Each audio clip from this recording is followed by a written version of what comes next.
दोस्तों, जापान में इस्लाम ने इतिहास रच दिया है। मुस्लिम आबादी कई गुना बढ़ गई है, जिसे देखकर दुनिया हैरान है। और भी बहुत सारी बातें हैं जिसे जानकर आप हैरान हो जाएंगे।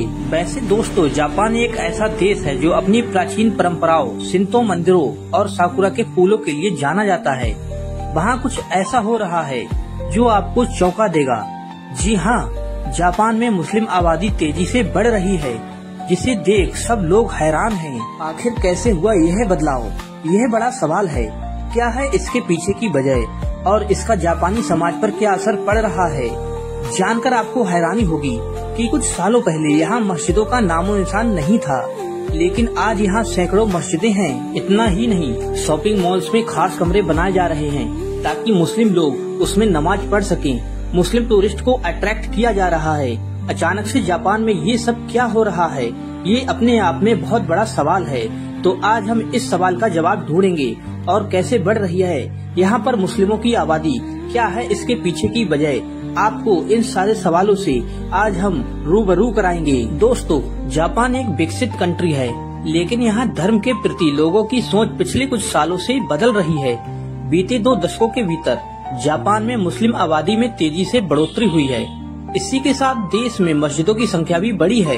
आंकड़ों के मुताबिक साल 2000 तक जापान में मुस्लिमों की आबादी 20,000 के आसपास ही थी, तो वहीं यह आबादी बढ़कर करीब 3.5 लाख से ज्यादा हो गई है। दूसरे शब्दों में कहें तो बीते 2 दशक में जापान में मुसलमानों की तादाद 10 गुना हो गई है। इस सब के साथ देश में बहुत कुछ बदला है।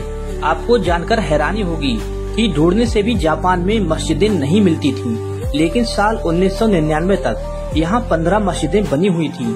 वहीं मार्च 2021 तक देश में कुल मस्जिदों की संख्या 150 से ज्यादा हो गई। इनमें एक मस्जिद काफी फेमस है और काफी चर्चाओं में भी रही।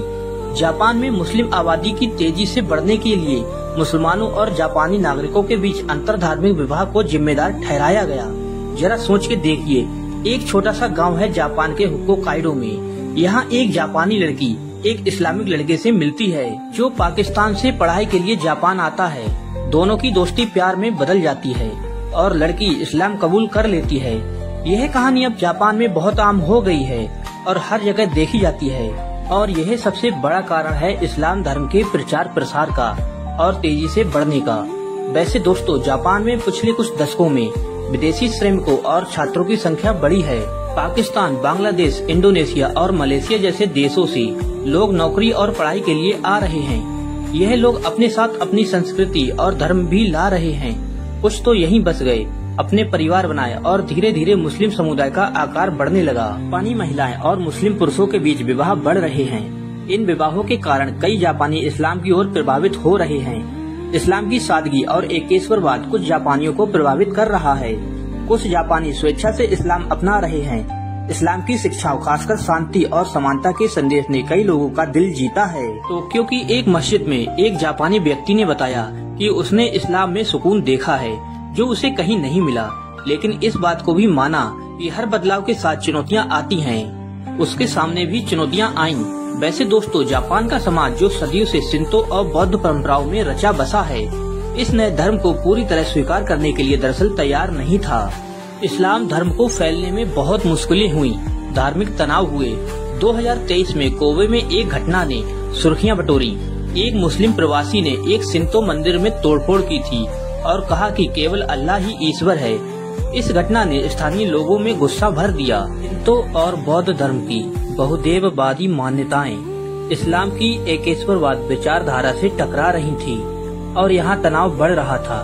तो वहीं दूसरी तरफ जापान में मृतकों को जलाने की परंपरा है, जबकि इस्लाम में दफनाने का रिवाज है। लेकिन जापान में कब्रगाहों की भारी कमी दिखी। एक मुस्लिम परिवार ने बताया कि हमें अपने प्रियजनों को दफनाने के लिए जगह ढूंढने में महीनों लग गए। जरा सोच के देखिए कितना संघर्ष करना पड़ा होगा उन्हें। वैसे जापानी समाज में सामंजस्य की भावना मजबूत है, लेकिन कुछ लोग इस बदलाव को लेकर काफी अनकंफर्टेबल हैं। स्थानीय लोग कहते हैं कि हमें डर है कि हमारी संस्कृति कहीं खो न जाए। लेकिन इन सब के बावजूद भी इस्लाम यहाँ तेजी से बढ़ रहा है। चुनौतियों के बावजूद जापान बदल रहा है।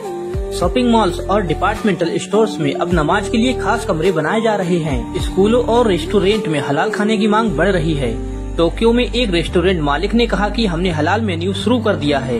और अब हमारे यहाँ ग्राहकों में मुस्लिम परिचय और लोकल लोग दोनों शामिल हैं। जरा सोच के देखिए, अगर कहीं का इंफ्रास्ट्रक्चर इतनी तेजी से बदल रहा है तो कारण बड़ा होगा। जापान की सरकार भी इस बदलाव को अब समझ रही है। मुस्लिम पर्यटकों को आकर्षित करने के लिए हलाल सर्टिफाइड रेस्टोरेंट और मस्जिदों की संख्या बढ़ाई जा रही है।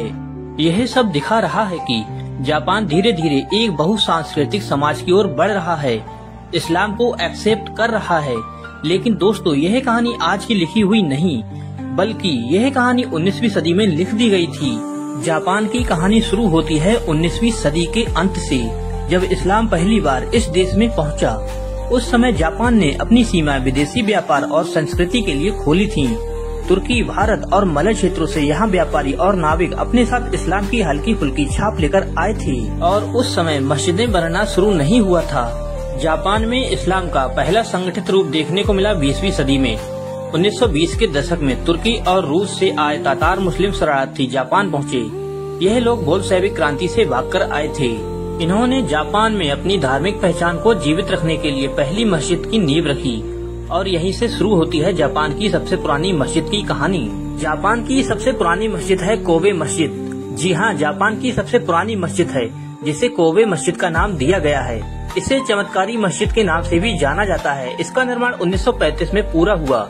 यह जापान के इस्लाम की इतिहास की पहली मस्जिद है। कोबे मस्जिद को भारतीय और तुर्की व्यापारियों ने मिलकर बनाया था, जो कोबे के बंदरगाह शहर में बसी थी। इस मस्जिद का डिजाइन भारतीय इस्लामी वास्तुकला से प्रेरित है। लेकिन इस मस्जिद को चमत्कारी क्यों कहा जाता है, आप लोग ये जानना चाहते होंगे। दरअसल 1995 में कोबे शहर में आए भयानक भूकंप ने पूरे शहर को तबाह कर दिया था। इमारतें ढह गई थी, सड़कें टूट गईं, लेकिन कोबे मस्जिद खड़ी रही बिना किसी बड़े नुकसान के। लोकल लोग इसे चमत्कार मानते हैं और यह मस्जिद आज भी मुस्लिम और गैर मुस्लिम समुदायों के लिए एक पवित्र और ऐतिहासिक स्थल है।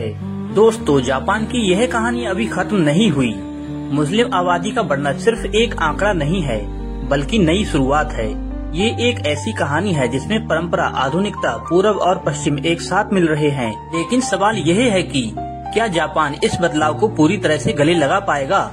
क्या यह नया मेलजोल एक नई सांस्कृतिक पहचान बन पाएगा, या फिर इस्लाम धर्म जापान के लोगों के सामने चुनौतियां लाएगा? इस्लाम धर्म जापान में तेजी से फैलता जा रहा है।